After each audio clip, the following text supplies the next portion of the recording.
If you've ever felt like the invisible child, the one who works hardest yet is mentioned last, you'll understand the knot that lived in my chest that morning. I was about to stand in the same room with people who had spent 3 decades telling me I wasn't enough. By sunset, they would learn exactly how wrong they were, and the lesson would be televised in real time. My name is Madison Hayes. I'm 32, Vice President of Development at Hayes Capital, and I thought I was simply attending my younger sister's dream wedding. Instead, it became the day my family tried to strip me of the one thing I had built entirely on my own, my $2 million penthouse, and the day I finally stopped letting them write my story. I pulled up to the Grandview Hotel just after 8 a.m., city light bouncing off its glass facade like a promise and a warning.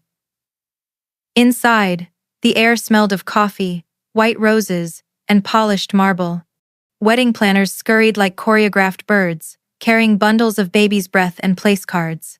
I paused at the ballroom entrance, letting the hush before the storm sink in. 3 hours until vows.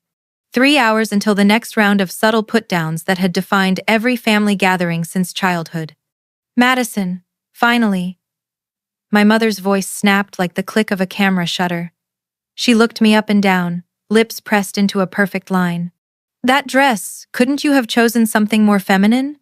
You look like you're heading to a board meeting, not your sister's wedding. I smoothed the navy silk of my dress, tailored, elegant, a quiet armor. Good morning to you too, Mom. She didn't answer. Instead, her gaze floated past me to where Sophia, in her robe of pearl white satin, was posing for the photographer.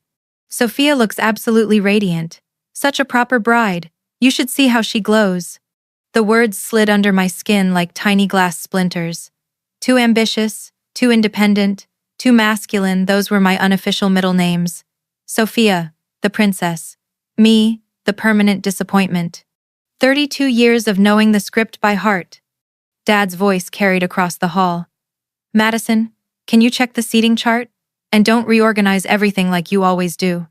The chart was, in fact, a nightmare. Divorced couples placed together, business rivals sharing tables, but I only said, of course, Dad, I'll make sure everything's perfect for Sophia. He joined me at the table, straightening his cufflinks. Family comes first, Madison. You'll understand that when you have your own family, if you ever settle down. The jab hit its mark, but I kept my voice level. Noted. Aunt Patricia wandered over, wearing the smile of someone who enjoys gentle stabs. Not everyone can be as lucky as Sophia, finding true love so young. Their words floated around me like predictable background music. I had built multi-million-dollar deals across Asia.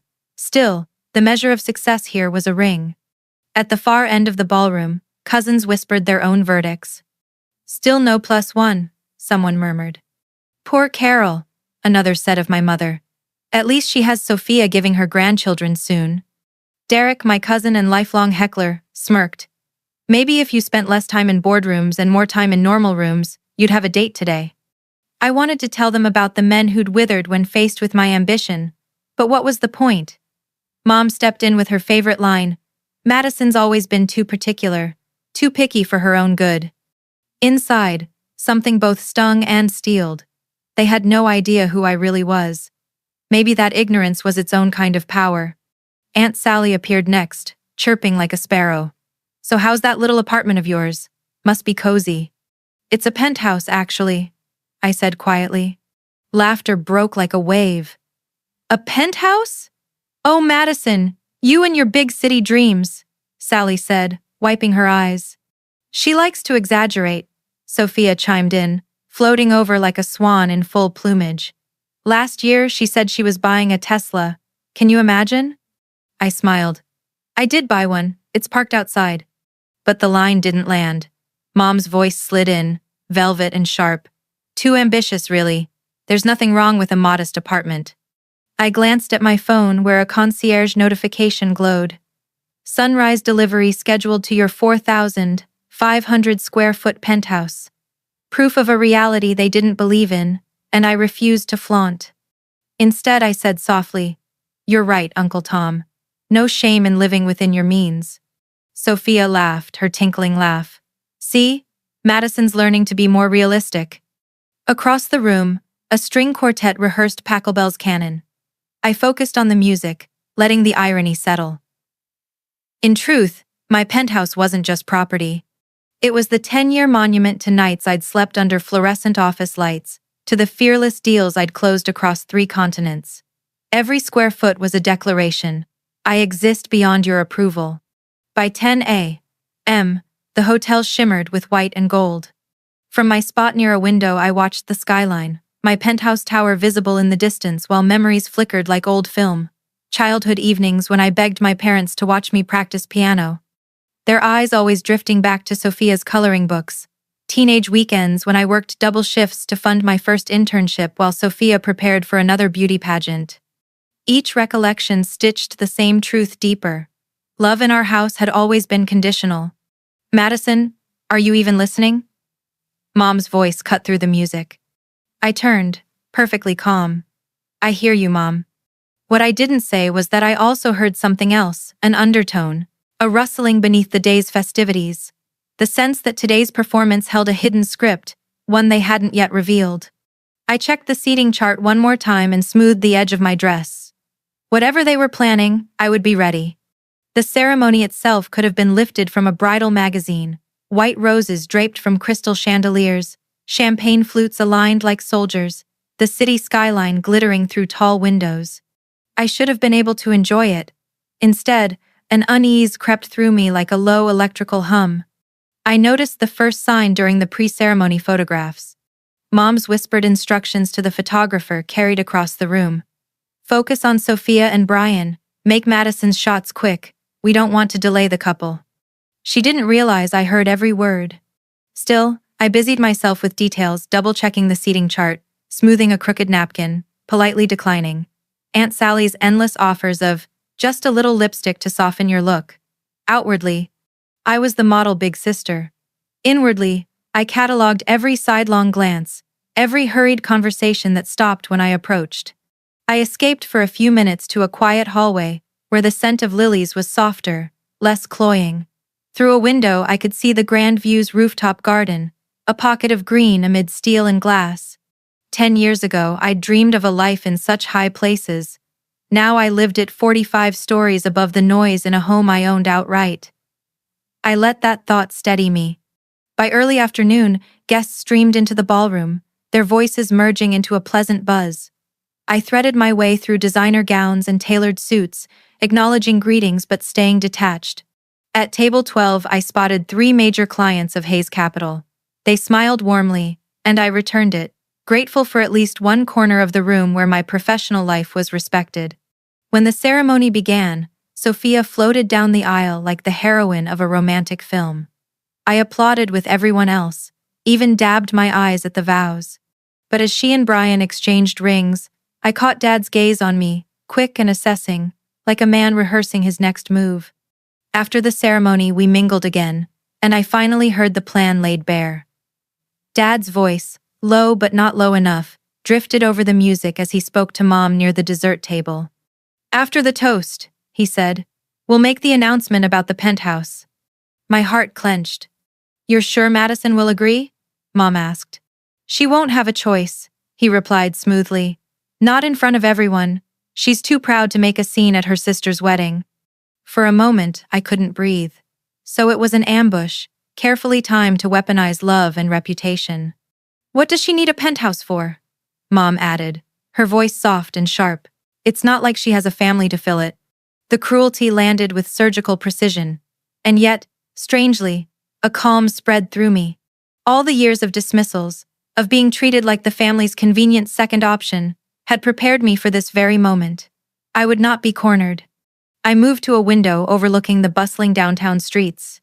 Below, taxis threaded between skyscrapers. Above, the late afternoon sunset, glass facades ablaze. Somewhere out there stood my penthouse, my sanctuary of glass and sky, earned through every 80-hour week and every red-eye flight no one in this ballroom ever bothered to ask about. I touched the diamond earring I'd bought after closing the Singapore deal, a small token of independence. They saw only a daughter who hadn't given them grandchildren. I saw a woman who had built something unshakable. As servers refilled champagne flutes, guests laughed and mingled, unaware of the confrontation coiled beneath the festivities. Sophia glided past, radiant in lace and pearls, giving me a smile too perfect to be innocent. For the first time, I wondered if she knew more than she let on. I returned to my table and checked my phone. A message from my assistant. "Your sanctuary awaits your return, boss." The sunrise photo from my penthouse filled the screen, floor-to-ceiling windows awash in gold. The timing felt like a quiet vow. I slipped the phone back into my clutch and steadied myself. Whatever came next, I would not fold. The late afternoon light softened the Grandview ballroom into a dreamscape of gold and cream. A string quartet began a gentle prelude as servers circled with champagne. From the outside, it was the picture of elegance. Inside me, a quiet countdown ticked toward the confrontation I now knew was coming. I'd overheard enough during the ceremony to be certain. My parents planned to corner me. But how exactly would they spring their trap? Would Dad make a toast? Would Mom hand me a microphone with that polished smile she used to conceal a knife? The not knowing tightened every nerve. Then the music paused with a crystalline chime of silver on glass. Dad stood at the head table, broad smile fixed, microphone in hand. "Before we continue celebrating," he boomed, "Carol and I want to give Sophia and Brian something special." My stomach dropped, as if an elevator cable had snapped. He spoke of family above all else, of gifts that build a strong future. And then, the line he had rehearsed. "That's why we're thrilled to announce that Madison has graciously agreed to give Sophia her city penthouse as a wedding gift." Applause erupted. 200 guests turned to me with bright expectation, their cheers a cage of sound. Sophia pressed her hands to her chest, feigning surprise so perfectly it almost fooled me almost. Brian wrapped an arm around her, grinning for the cameras. Dad gestured toward me. "Madison, come join us up here. Let's have the whole family together for this special moment." I set my champagne glass down with deliberate care and rose. The room hushed, that quick, sharp quiet of people, waiting for generosity to blossom on cue. "I'm sorry," I said clearly, my voice carrying without a mic. "What?" "Your penthouse, sweetheart," Dad replied, still smiling but with a new flicker of uncertainty. "For Sophia and Brian." This wasn't discussed with me. A ripple of whispers moved like wind through leaves. How could she? On her sister's wedding day? Floated in the air. Dad's voice hardened. "Don't be selfish on your sister's day." "This is inappropriate," I said evenly. "We can discuss it privately." "There's nothing to discuss." Mom strode forward, taking the microphone. "It's a wedding gift from the family," she declared. "It's my property," I answered, each word precise. "And I haven't agreed to anything." The guests' murmurs grew sharper. Sophia's eyes welled with well-timed tears. "Madison, I thought you'd want me to be happy." "Your happiness doesn't require my home," I replied. Dad's face reddened. "It's just a property. You can buy another one." "Then you buy her one." Gasps burst around the room. Someone actually clutched their pearls. The wedding photographer's flash flickered like lightning. Brian attempted peacemaking. "Madison, please. We'd take such good care of it." "I'm sure you would," I said steadily. "But the penthouse is not available." A low hiss of disapproval swept through the room. Aunt Sally called, "It's family." Uncle Tom added, "You don't even have a family to fill it." Others piled on, "Be reasonable. Stop being difficult." I stood unmoving as the pressure built, stone by stone, around me. "It's generous of you to assume," I said at last. "But my financial situation isn't up for public discussion." Mom's eyes blazed. "Everything's about money with you. Your sister's happiness should matter more than property." "If Sophia's happiness depends on taking what's mine," I answered, "perhaps we should examine that." More gasps, sharper this time. The photographer kept shooting. Each click felt like a nail in their plan's coffin. Through it all, I thought of my real work. 10 years of late nights and red-eye flights, the negotiations where I'd learned to stay calm when millions were at stake. I would not crumble here, no matter how many relatives shouted. "The penthouse is not available," I repeated, calm and final. That was when my clutch buzzed a vibration so insistent it almost hummed with purpose. I slipped out my phone under the table, 3 missed calls from MC Marcus Chen, and a text that tightened my pulse. "Saw the live stream. On standby." Live stream? My gaze swept the crowd until I spotted Brian's younger brother. Phone propped up on table 6, red recording dot flashing. The entire spectacle, my parents' public coercion, was streaming live. Another text from Marcus. Your call. Say the word. I looked up from the glowing screen at the sea of expectant faces. My heart beat once, twice, steady as a drumline. Whatever they thought this night would be, they were about to learn it would not be on their terms. The room seemed to tighten as if the chandeliers themselves were leaning in to watch. All I could hear was the thud of my own heartbeat and the occasional staccato click of the photographer's camera. My refusal had stunned the crowd, but my parents weren't finished. Dad's voice sharpened, each word a public rebuke. Family comes first, you know that. I met his eyes. Family doesn't ambush each other. The microphone caught every syllable, the ballroom holding its breath. Somewhere in the back a glass slipped and shattered a tiny accidental applause for the truth I had just spoken. Mom surged forward, silk skirts sweeping the marble like a storm tide. Madison Hayes, she hissed, gripping the microphone so tightly the metal groaned. You will not ruin this day.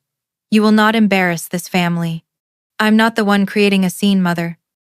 Her eyes flicked to the hundreds of guests, then back to me. We gave you everything. You gave Sophia everything, I corrected softly. I earned what I have. You ungrateful, she began, then stopped, forcing a brittle smile for the audience. Sweetheart, just give your sister the keys. It's such a small thing. No. The single word hung between us like a drawn blade. I watched her face shift disbelief, rage, the cold calculation of someone deciding to escalate. She lowered the mic slightly, thinking the crowd wouldn't hear. You will do this, or so help me. Or what? I asked, calm as a courtroom cross-examination. The silence sharpened. The band members held their instruments mid-air. Even the children at table 15 went still. Then it happened. With a movement so sudden it seemed to break the air itself, Mom raised her free hand and struck.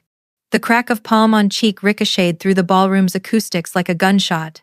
My head snapped sideways. Pain flared, hot and electric. Something small and hard, my diamond earring shot across the marble and skidded to a glittering stop 10 feet away. 200 people gasped in a single, startled breath. Then came absolute silence. Not a polite pause but a vacuum, as though the room itself had forgotten how to breathe. I stood motionless. No flinch, no tears. Years of high-stakes negotiations had taught me the power of stillness. In that stillness I saw everything. My mother's frozen arm, the pale shock on Dad's face, the camera lenses capturing every angle, and off to the side, Brian's younger brother holding up his phone, the red live icon blinking. I turned my head slowly, letting the sting settle into memory. My eyes found the fallen earring, tiny yet brilliant against the marble. I walked toward it, each step deliberate, heels striking the silence like metronome beats. I bent down, retrieved the earring, and slid it back into place. 30 seconds, maybe less. Yet it felt like decades of quiet endurance compressed into half a minute of perfect control. Straightening, I smoothed my dress and looked my mother in the eye. Excuse me, I said evenly. I pivoted toward the head table where Sophia stood frozen in a tableau of fake surprise. Congratulations, I added. I hope your marriage brings you joy. Then I collected my clutch and walked toward the exit. No rush, no apology, while chaos erupted behind me. Chairs scraped, guests shouted, someone sobbed. Through it all, I moved like a figure in a different film. The soundtrack a steady click of heels on marble. Just outside the ballroom doors, I pulled out my phone. 3 missed calls from Marcus Chen. His last text glowed like a quiet alarm. Saw the live stream. On standby. My reply was one word. Execute. The elevator doors slid open, as my cheeks still throbbed. Behind me, the ballroom filled with a new sound, a roar of overlapping voices as my family realized the story was no longer theirs to control. The elevator doors closed with a soft chime, sealing the ballroom's chaos behind me. At last, silence, just the hum of descending cables and the faint perfume of lilies clinging to my hair. I exhaled for what felt like the first time in hours. Marcus answered on the first ring. Madison? Green light, I said simply. Understood. How long until you're safe? Give me 45 minutes to get home. A pause. Are you hurt? Nothing that won't heal. But Marcus, bring the shareholder agreement, the one Dad never actually read. His voice was crisp, the kind of calm that moves markets. Consider it done. I slipped the phone back into my clutch and let the elevator carry me down to the lobby. Guests from other events milled about, smiling and chatting, unaware that 3 floors up a family implosion was still echoing off the chandeliers. Outside, dusk had turned the city into a jeweled grid. I hailed a cab and slid in, the leather seat cool against my back. The driver glanced at my flushed cheek in the rearview mirror, but wisely said nothing. I gave him my building's address and watched the grand view shrink into the distance like a discarded stage set. As the car threaded through evening traffic, memories surfaced in jagged flashes. Childhood dinners, where my achievements were footnotes to Sophia's piano recitals. Teenage years when college acceptances were met with "but have you met someone special yet?" Even the scent of my mother's floral perfume was a ghost at my side. I let the memories roll through me without breaking the steady rhythm of my breath. The city was alive with Saturday night energy, street musicians, tuning guitars, couples in glowing restaurant windows. For years I'd sacrificed weekends like these to chase contracts across time zones. Now those sacrifices were the armor shielding me. My penthouse wasn't just an address. It was 10 years of relentless work solidified into glass and steel. We reached my tower in record time. The doorman, James, opened the cab door with his usual courtesy, but his eyes widened when he saw my cheek. "Miss Hayes, are you all right?" "I will be," I said. "Please make sure no one from my family is admitted tonight, or ever, unless I say otherwise." His jaw tightened with quiet solidarity. Consider it done. Inside the elevator to the 45th floor, I finally let the evening's images settle. The red live icon on Brian's brother's phone, my mother's stunned face after the slap, the guests' horrified silence. Evidence, every frame of it now traveling the internet at light speed. The doors opened to my private sanctuary. Floor-to-ceiling windows framed a city glittering like a circuit board. I kicked off my heels, the soft rug a welcome relief, and pressed an ice pack to my cheek. My phone vibrated with a message from Marcus, entering the building now. A calm resolve filled me. I didn't need revenge in the shouting, table-flipping sense.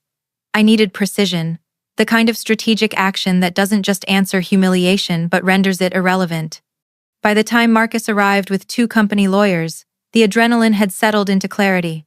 He stepped into the penthouse like he owned the air itself, dark suit immaculate, eyes sharp.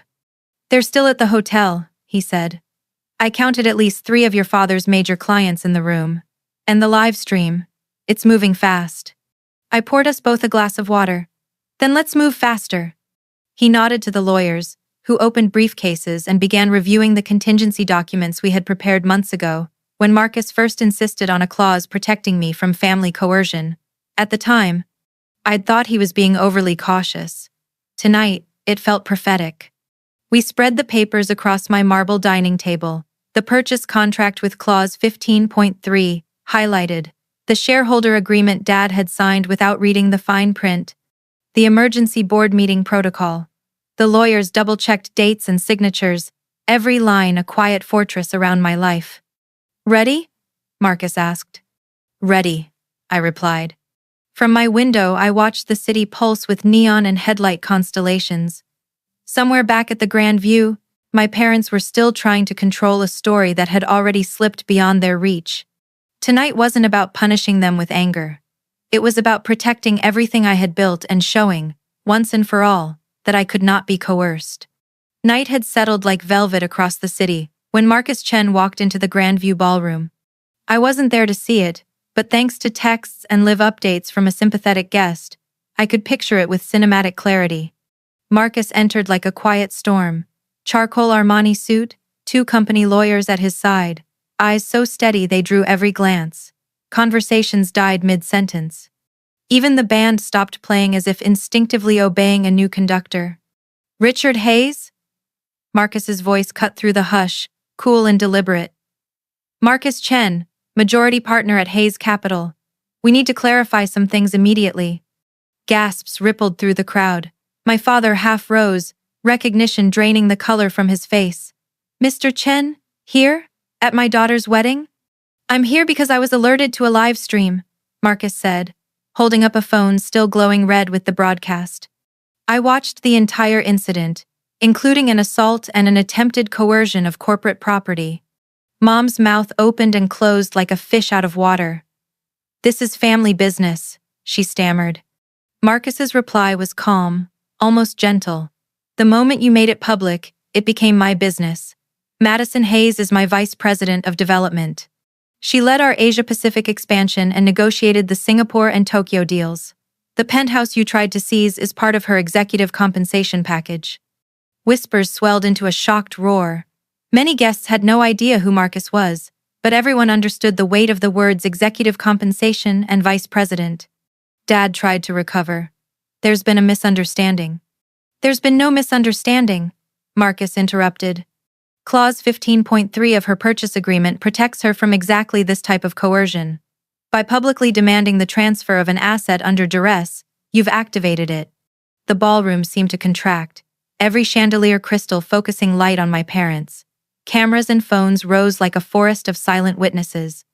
Mom's voice cracked. "You can't interfere in our family matters." Marcus didn't even blink.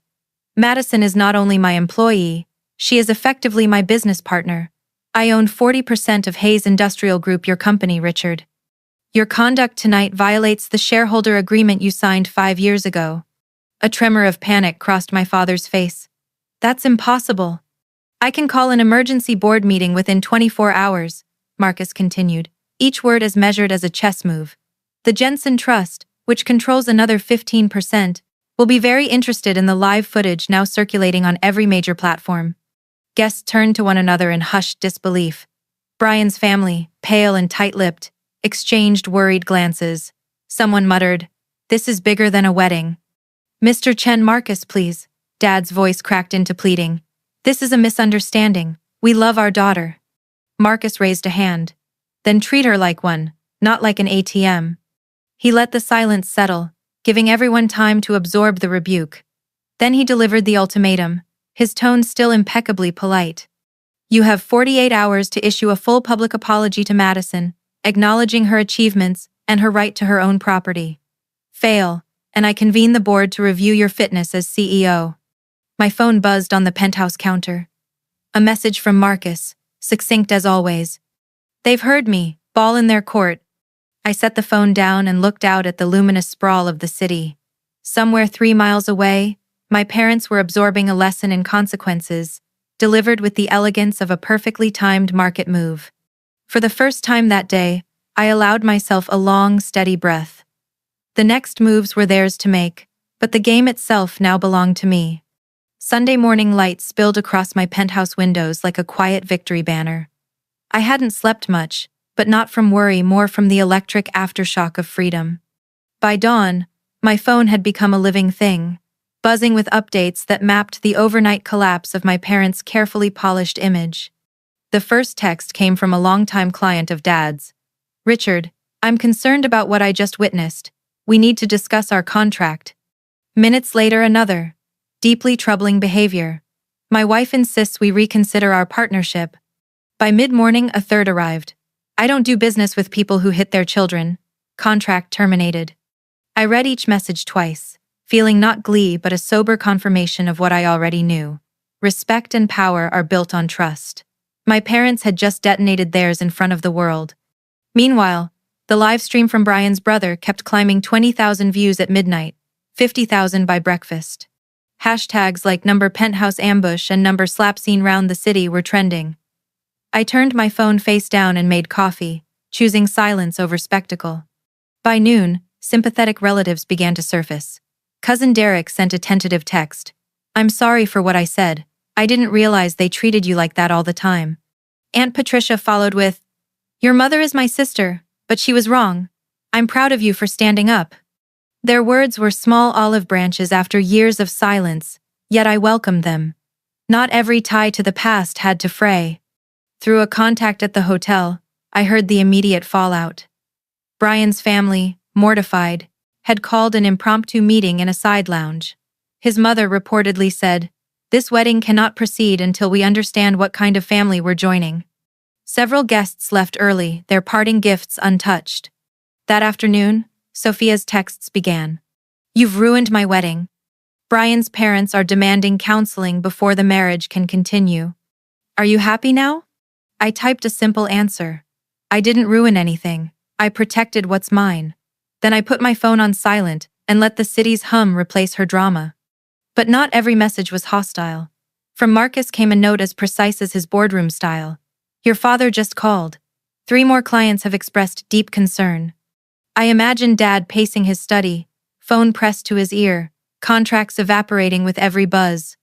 Night fell, and I poured a glass of red wine I'd been saving. The sky beyond my windows pulsed with 1,000 stories, but inside my home was stillness earned, deliberate. For the first time in years, I felt the weight of family expectations lift completely. Later, as lights twinkled on the river below, another text flashed from an unfamiliar number. Brian's younger brother. You need to see this. Your dad looks like he's about to pass out. This Chinese guy in a suit just said your name and something about partnership agreements. Your mom literally screamed when she saw him. Who is this guy? I smiled. Someone who believes in protecting his investments, I replied, and left it at that. By midnight, the headlines were everywhere. CEO's wedding turns corporate showdown. News anchors debated the ethics of family demands versus individual rights. Business columns framed it as a textbook case of boundary setting. The story wasn't just about a slap anymore. It was about a generational shift. What happens when the daughter expected to sacrifice everything decides, finally and publicly, that she won't? Monday morning dawned clear and cold, sunlight slicing across the skyline like fresh resolve. I was already at my desk in the penthouse when Marcus called. The board was unanimous, he said without preamble. They want you as Senior Vice President of Global Operations. 40% raise, major stock options. They were impressed by how you protected company assets under intense pressure. I laughed softly. I got slapped at a wedding. That counts as leadership? You stood your ground, Madison. You stayed calm. You used every resource to defend what you built. That's exactly what leaders do. The promotion felt less like triumph than natural evolution. The next step in a life I'd chosen on my own terms. I accepted on the spot. After we hung up, I walked barefoot across the warm wood floors, coffee in hand, and looked out over the city. Below me, the story was still rippling outward business channels, debating ethics, social feeds, dissecting family entitlement, but up here the air was quiet, mine alone. Later that day I met Marcus and a few trusted colleagues for dinner at a small rooftop restaurant. The November air was sharp, but heaters glowed and laughter carried. We toasted not just the promotion but the principle behind it, boundaries that protect dignity. His daughters, both in college, joined briefly and hugged me. You're proof we don't have to shrink ourselves, one of them said. Her words meant more than the promotion. The rest of the week I set practical safeguards in motion. I instructed building security to maintain a permanent do not admit list with my parents' names at the top. I updated legal documents to ensure that every asset from the penthouse to my investment accounts was shielded from unauthorized access. It wasn't spite. It was architecture for peace. Messages kept arriving. A mosaic of reactions. From Dad, terse and formal. I will issue a public apology within the required 48 hours. From Mom, a long, furious rant on social media, accusing me of being corrupted by corporate greed. Screenshots of her post traveled even faster than her words. Most comments under it were blunt. This is why boundaries exist. Classic narcissist behavior. Sophia sent a single bitter text. You ruined my life. I replied, I didn't ruin anything. I earned what I have. There's a difference. By Friday, my father's apology appeared online. It read like a carefully lawyered statement, but it named my achievements and acknowledged my right to my property. For the first time in my life, he was forced to state publicly what he'd never said in private. I am proud of my daughter's professional success. I screenshotted it, not for revenge, but as proof that truth, once spoken, cannot be taken back. That weekend, I visited a women's shelter I had quietly supported for years. With a portion of my new stock options, I funded a program to help women escape abusive homes and build independent lives. Watching the director's eyes fill with gratitude, I felt something settle inside me. Power meant little if it didn't create safety beyond my own walls. At home that evening, I stood before the windows as the city lights came on one by one. My reflection hovered against the skyline, calm, centered, unbound. The penthouse was still and bright, exactly as I had intended when I bought it, not a trophy, but a sanctuary. I thought of Marcus's words over dinner. The best revenge is a life well lived without them. Yes, this was what well lived looked like. 6 months later, the city skyline outside my penthouse had become more than a view. It was a daily affirmation of peace earned and boundaries kept.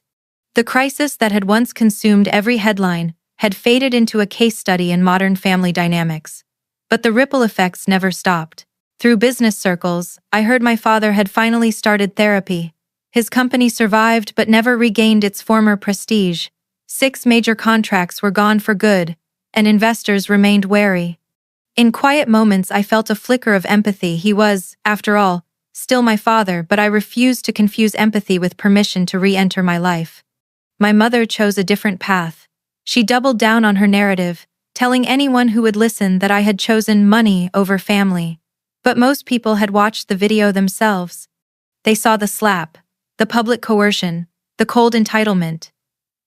Their comments on her posts told the real story. Your daughter deserved better. Boundaries matter. Sophia's marriage unraveled in record time. 4 months after the wedding that wasn't, she filed for divorce. Counseling had revealed deeper fractures, her habit of expecting others to provide for her, her refusal to accept responsibility. When she texted, "I hope you're happy. You got what you wanted," my response was simple. I got what I earned. There's a difference. That ended the conversation. Meanwhile, my own world grew fuller. At Hayes Capital, I mentored younger women determined to build lives on their own terms. I hosted small dinners for colleagues who had become true friends. Marcus and his family invited me to Sunday meals. His daughters confided their hopes and fears as if I were a favorite aunt. In their company, I felt something deeper than victory, belonging. One evening, as winter gave way to spring, I stood at the glass wall of my living room, watching the first blush of sunrise. Coffee in hand, I replayed the journey not to dwell on pain, but to honor what it taught me. I'd learned that blood alone does not define family. Respect does. That success is not a debt you owe to those who never believed in you. That silence, measured, unwavering silence, can be the most eloquent response to those who cross your boundaries. I'd also learned that peace is active, not passive. It's choosing, every day, to protect the life you've built, to welcome only those who cherish it, and to keep the door firmly closed to anyone who confuses love with control. So here's what I say to anyone standing where I once stood. You are not obligated to set yourself on fire to keep others warm. Your hard-earned achievements are yours. Your boundaries are not cruelty, they are care. And the relationships you choose freely will become the true family you deserve. I still live in the same penthouse. Every morning I watch sunlight pour through floor-to-ceiling windows, the city below waking to its own stories. The quiet hum of traffic, the soft light on polished wood floors, the coffee's steady warmth. All of it reminds me that the peace I fought for is not just survival, it's freedom. Thank you for listening to my story. If you've ever had to choose between family approval and self-respect, you're not alone. Comment boundaries matter if you believe in protecting yourself from toxic dynamics. Share this with someone who needs to hear that it's okay to choose yourself. Because your peace, like mine, is non-negotiable.